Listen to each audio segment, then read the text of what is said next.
Hello Tino, hello Nenê. Bem, como ontem deu problema no sistema, então deixa eu passar para vocês as coisas aí que nós vimos, né? Então nós vimos o seguinte, nós vimos que o do, né, ele é o verbo auxiliar, que ele serve para todas as pessoas, né? Ele serve para eu, I, ele serve para você, you, ele serve para we, nós, e serve para eles e elas, que é o they, né? Então, ele vai servir para fazer pergunta com essas pessoas aqui, certo? E para responder, responde com o do, como nós estamos fazendo aí.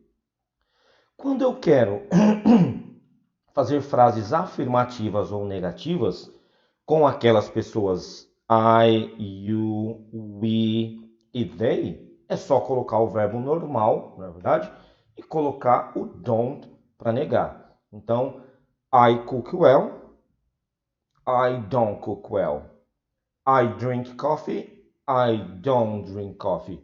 E aí, se eu quiser falar você, you eat fast food, you don't eat fast food. Se eu quiser falar nós, we go to the church, ou então, we don't go to the church. E assim por diante, né? Então, opa, só um minuto. Acho que eu fiz besteira aqui. E assim por diante. E aí nós vimos que somente quando eu tenho o he, o she e o it, que é o ele ou ela para animais, para objetos, né? Falamos do exemplo do ele está doente, mas é o cachorrinho. It is sick. Ela é vermelha, no caso da caneta. It is red. Certo? Então foi isso que nós vimos. E aí nós vimos o quê? Que com o he, o she e o it sempre tem algo diferente. Então o do ele se transforma em does. Então não é mais do he, mas é does he. Does he cook well? Does he drink coffee? Does he drive fast? Does he have children? E etc, e etc, e etc. E a resposta é também com o does, né? Então, yes, he does. Yes, she does. Ok? Então nós fizemos aí aquele treinamento. Eu perguntava para a Nenê sobre o Tino, né? Does Tino drive fast? Ah, yes, he does. Perguntava para o Tino sobre a Nenê. Does Nenê like animals? Yes, she does. E assim por diante. E para finalizar, nós vimos aí a parte mais difícil, né? Que é na afirmativa, quando eu preciso colocar S nos verbos, né?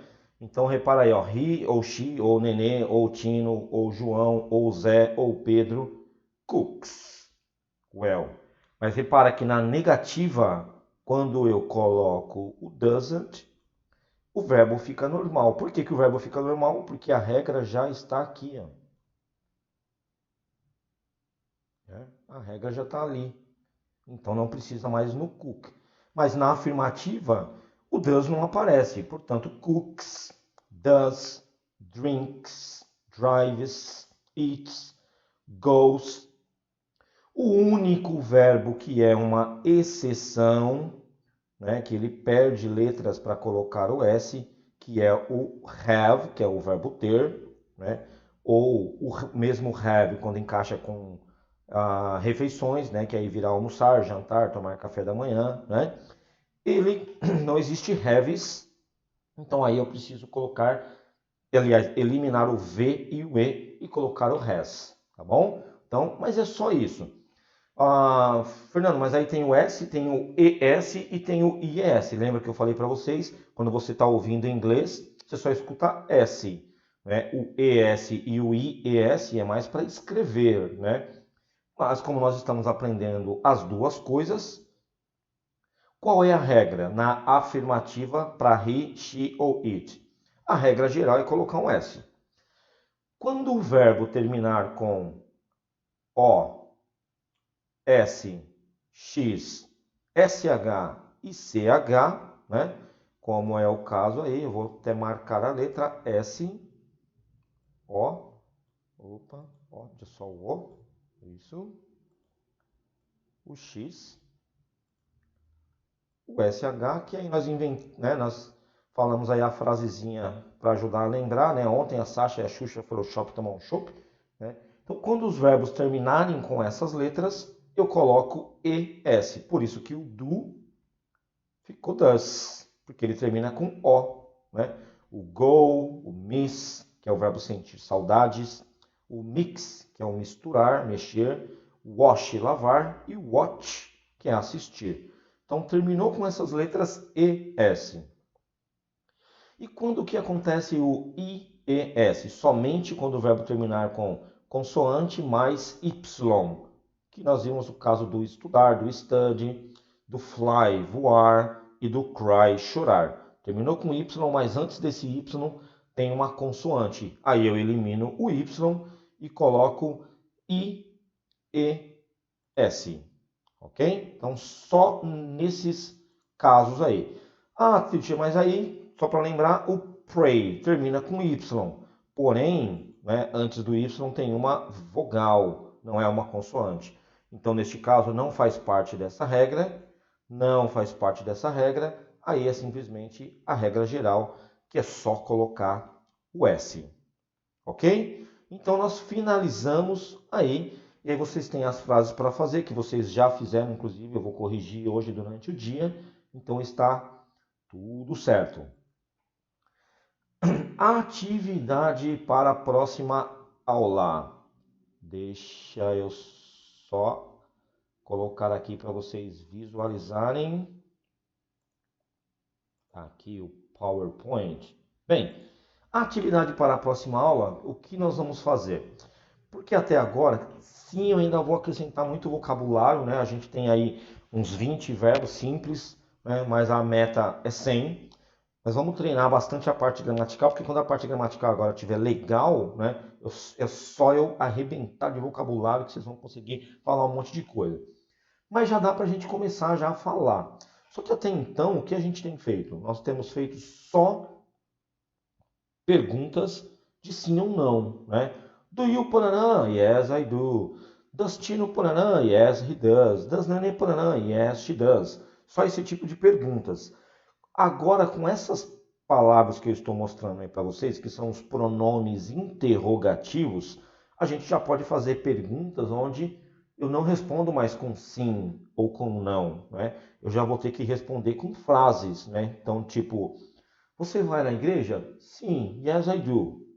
Agora, se eu perguntar qual igreja você vai, você não pode responder com yes I do e nem com no I don't. Você já vai ter que responder eu vou na catedral não sei da onde, eu vou na igreja de São Domingos, sei lá, né? Você acorda cedo? Acordo. Sim.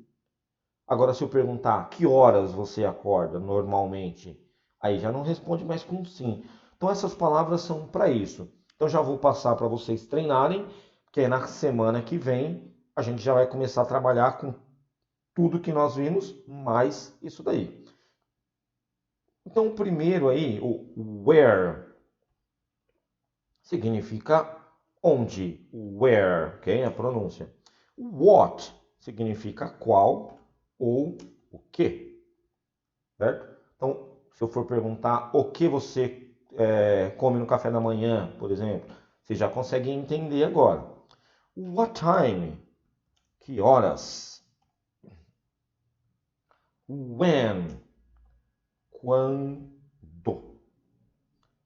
Why? É o porquê para responder, tá ok?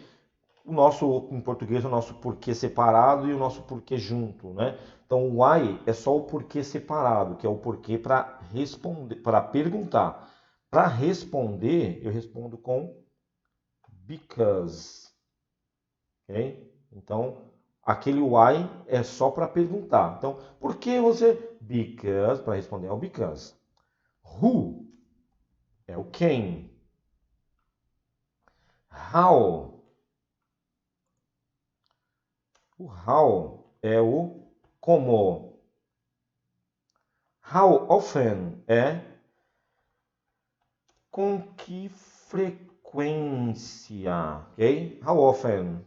Com que frequência você faz tal coisa, né? Então você vai na academia? Ah, sim, eu vou com que frequência? E por último, o how long, quanto tempo, certo? Então você mora em Barueri, em Jandira, né? Sim, quanto tempo você mora em Jandira? How long, certo? Então essas palavrinhas aí nós vamos utilizar bastante na quarta-feira, Tino e Nenê. Então estudem porque elas são palavras que confundem muito, principalmente porque a maioria delas aqui, ó, começa com WH, né? Então dá uma pequena confusão aí, tá certo? As outras têm o how, é mais tranquilo, né? Agora essas que começam com WH viram uma salada, né? Então, where, what time, when, why, who, how often, repara que esse T não pronuncia, how often e how long, ok? Então é isso, gente. Tem atividade aí o suficiente para vocês estudarem e qualquer coisa é só mandar lá no WhatsApp, tá bom? Assim que eu corrigir as frases de vocês, eu mando um feedback. Bye, bye!